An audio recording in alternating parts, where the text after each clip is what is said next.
What's up, guys? You saw the thumbnail, you saw the title. Today I'm just gonna be bashing my Creighton 8S, which is brand new, and my Traxxas XRT. Both are lightly modified. I'll be going over the modifications in the video, the changes that I think both need out of the box, and what I love and hate about both of them. Now, whether you're an Arrma fanboy or a Traxxas fanboy, either way, it's kind of hard to hate on something this big and this much fun. Let's give it a little jumpy jump. All right. So one of the things that I think you should change right out of the box, and I've got this from other YouTubers. Whoa, that was super rad. Is the shock oil in these is almost too heavy for the cars. So if you change it to 30 weight, that seems to soften it up to the point where when it lands, it absorbs the shock better, and there's a less chance of the shock shaft bending, which is a very common issue. Now, if you have the EXB, those come with the 1mm thicker shock shaft, but I have EXB shocks on my Outcast 8S, and I did the same thing. 30 weight shock fluid, and it drives amazing. So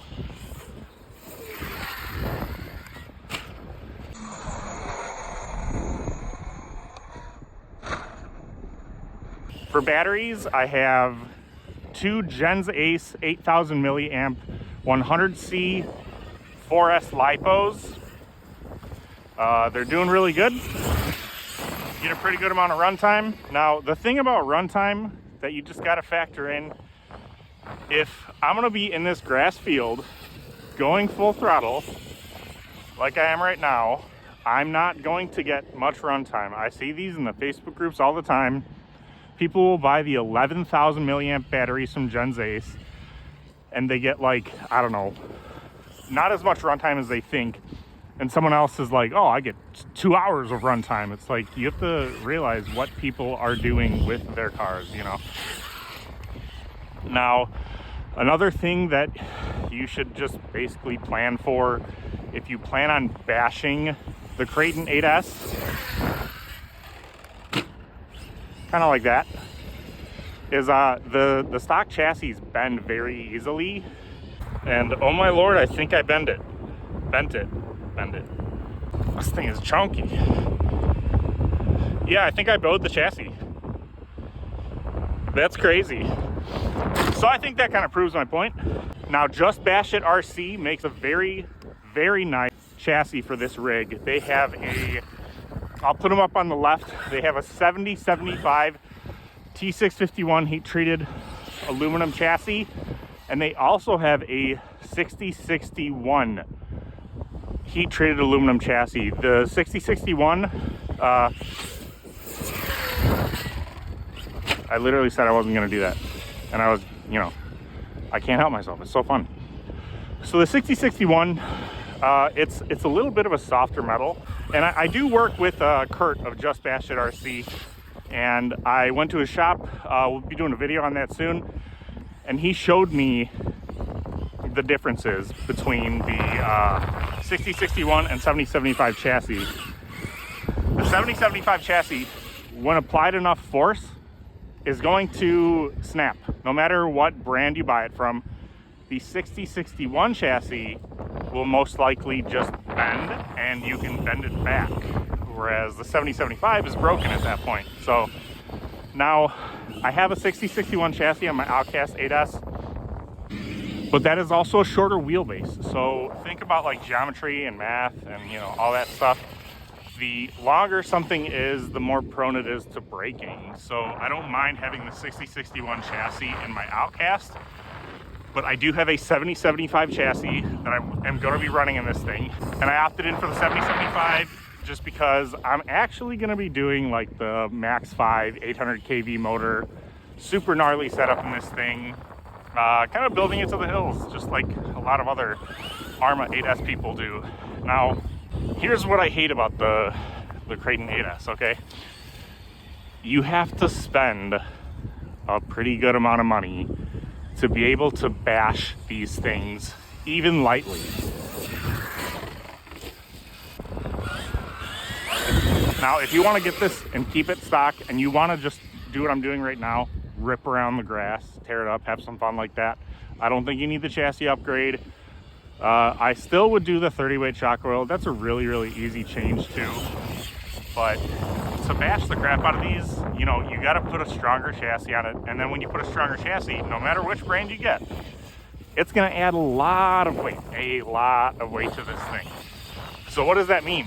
That means that the arms, which are like, not glass, I think that's an exaggeration when people say that. They are very sensitive though, leave it at that. The arms can break very easily. My Outcast 8S, I've broken arms. You can bend drive shafts pretty easily. I had a Creighton 8S before with the M2C chassis, the M2C shock shafts, and a few other upgrades, but oh, and I had belted tires. So the thing was a chunky boy, okay? It was super heavy. I bent drive shafts all the time. I never checked the differentials. And with all that weight, and since I didn't do any maintenance to it, never checked it because I bought it used, kind of hard to see on camera, but that chassis is definitely bowed. That is so crazy. This is my first time using a Creighton 8S with the stock chassis. As I said, the other one already had the M2C upgrade, but I do have the 7075 Just Bash It RC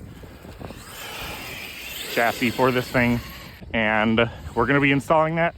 I just wanted to run this thing as stock as I could, just to make it kind of more fair against the XRT. All right, let's talk about something really important with the Creighton 8S and the Outcast 8S. You need to go through the differentials, because most likely there are screws in the differentials loose. They will come out. They will shear off. You will have issues. They are not cheap. So if you go through the differentials, you won't have any issues. I think it's perfectly okay to do earplugs in the center differential. I think it's actually better because even with 20 million, you end up diffing out. What that means is the power ends up bleeding to the path of least resistance, which is the front, because the truck is squatting. Power is going to the front because there's more traction on the back. If you earplug the center diff, like, that's what happens. You just get gripping and ripping. It's so much more fun. You get more air control, way better.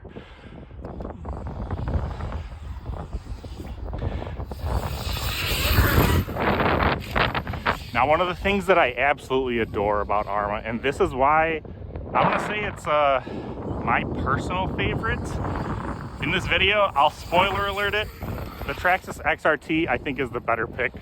We'll go through that when we run the XRT. But with the Creighton 8S, they are a dream to work on. They are incredibly easy to work on. Parts really aren't too bad in comparison to other vehicles, and they're bigger. So when we get back to the car, I'm going to show a size comparison of them next to each other and just show you how everybody's like, the XRT is a 5th scale, the X-Max is a 5th scale. Put it next to a for sure 5th scale Arrma Kraton, and you tell me what you think. I'm sure you guys can tell by my audio, there's a little bit of a wind gust today, unfortunately. I think when the Creighton was flying, it actually caught a wind gust and took up. I actually had to smack the brake a bit. Another thing that I'm going to be changing is I'm going to be doing the 23 tooth pinion. You can get that from SpeedTech RC. With the stock fan and the 23 tooth pinion, you're going to get faster top speeds. And I think it's just going to be more fun to drive as well.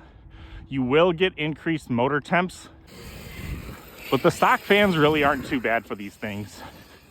If you gear up higher than that, like if you do the 39 tooth spur, probably gonna have some issues. So, but they make fans for these. Hot Racing sells a decent setup. I run it on my Outcast, and I think it's like $70. All right, we just hit LVC. We're gonna go on to the XRT now. All right, well, this is the part where I say you tell me which one's bigger, and yes, the Creighton is a little longer. I do have the sledgehammers on this, which are bigger tires, so it makes this thing look bigger, but this is a true 5th scale. I'm gonna call the XRT a 6th scale still. Let me know in the comments below if if you have any facts that prove that wrong, as I'm actually really curious. All right, guys, we got the XRT out now. This thing is a blast. I'm not a huge fan of Traxxas. They're kind of a pain in the butt to work on, but I'll say this right off the bat. I did the diffs on this thing. They were pretty full. I was very pleased with that. The stock center diff has 20 million, similar to the Arrma 8S line. Now the thing with the Arrma 8S line is the center differentials are really easy to get to. The center differential in the XRT and the X-Max are a pain in the butt to get to. There's a certain YouTuber out there, he's a super popular guy. He likes to purposely break his cars and then make brands look bad because that's the power that he has when he has as many followers as he does. He says that these things are easier to work on than Arrma's. I don't know what kind of fish and chips he's smoking, but that's not the case. Are they more fun? An 8S Traxxas over a 8S Arrma, I do think they're more fun. Are they more durable? Well, yes and no. I think a lot of that actually just comes down to the end user and how they drive.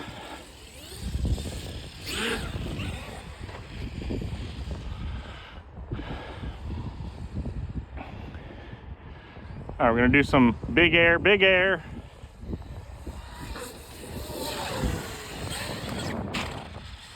Very controllable in the air. Very controllable in the air. Even with the stock tires, these things, once they're airborne, I think, I'm speculating, it's just how they're designed that you can control them so much easier. And then once you put the sledgehammers on, it's a stunt machine. Here, I'll do a front flip. Oh. Well, I don't know what that thing was for. Now here's another little tidbit that I have of advice to give you guys.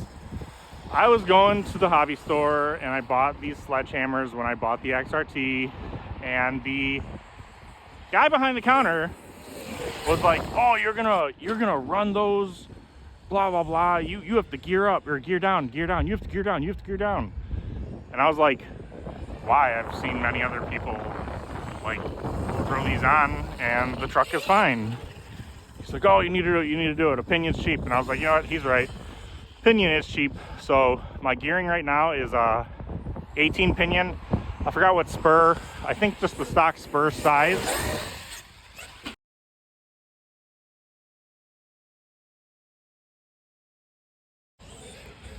And the guy was dead wrong.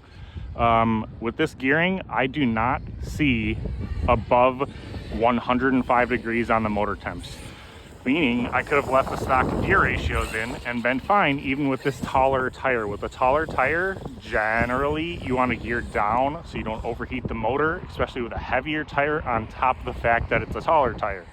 All right, let's do a big send. Beautiful. Now, as you can tell, both of these rigs fly through the air so incredibly. This thing's more of a wheelie monster than the Creighton. The Creighton's a little bit heavier and the stock electronics are not the greatest. But I gotta say, if I was getting into 5th scale RC, big scale RC, 6th scale RC, 8S RC, whatever you wanna call it, yeah, as much as I love Arrma, not an Arrma fanboy. I mean, you're looking at an XRT. As much as I love Arrma, I would get the XRT without even thinking about it if I had to pick between the two. XRT, it just has more of a fun factor. Now, they do have their own slew of issues. The chassis is a modular design. What that means is it's like more than one piece and they bolt into each other. Correct me if I'm wrong on what modular means. All I know what modular means is like a modular Mustang, like a overhead cam V8 from a Mustang. I was into drag racing for like most of my life actually, and now I'm in RC cars. Still like drag racing. I actually drag race my Honda Accord over there. Best I did in an Accord 4-cylinder turbo was a 12.8 with slicks on at the track. So with just street tires, it'll actually be a 13.2. Pretty respectable. Now here's my gripe. I see so many people on the internet that'll be like, oh, if it doesn't pass this RC YouTuber or this RC YouTuber test, I don't want it. Like, calm down. Are you gonna be jumping it as high as them? I mean, my fire team has never broke. And I know of a few YouTubers out there that found out that, oh, the fire team's a great car. Well, I'm gonna break it and make a video because I want views, because I don't want to work again and this is my job now. So just some stuff to think of. Why am I doing YouTube, you ask? Is it to quit my job? Not necessarily. I work healthcare. I work in an emergency room. I work 3 12-hour shifts a week. It's a really stressful job, and I hate it, you know. Most of the time I hate it, but there's some moments that I wouldn't trade for the world. It's rare that like you meet appreciative people of what you do, and it's rare that you know, get actually like really feel like you help someone. But long story short, having 4 days off a week and doing all this content creating between Instagram, TikTok, and now YouTube, which takes up a lot of time. If I had an extra day off a week, I think my mental health would just be much better not being at work 3 days a week, and an extra day off just for content creating, or just dedicating that day to, okay, I'm going to take care of my mental health and just chillax and just relax and not worry about anything. So about that modular design, I got off on a tangent. Now you can jump the crap out of these things compared to the 8S line, hands down. So, because they're made out of plastic. So plastic will bend before it breaks. And metal, when metal bends, it bends. It doesn't go back to normal, as where plastic will. Now when it's colder out, I mentioned this in so many of my videos, but if it's colder out, the plastics are more brittle. It's about 40 degrees out today, so if I snap anything or if I break anything that's plastic, I'm literally not gonna be like, oh, effing Traxxas, I hate Traxxas, Traxxas is so stupid. And you know, that's what far too many YouTubers do. So, but because it is a 3-piece design, if you send this thing to the moon because you're trying to be your favorite YouTuber and that's what you think will bring you happiness with RC, is sending it to the moon. Pro tip, you don't need to do that to have fun in this hobby. There's a good chance that you can land and then crack the chassis, the plastic chassis, yes, in more spots than one, and it is not fun to repair when that happens.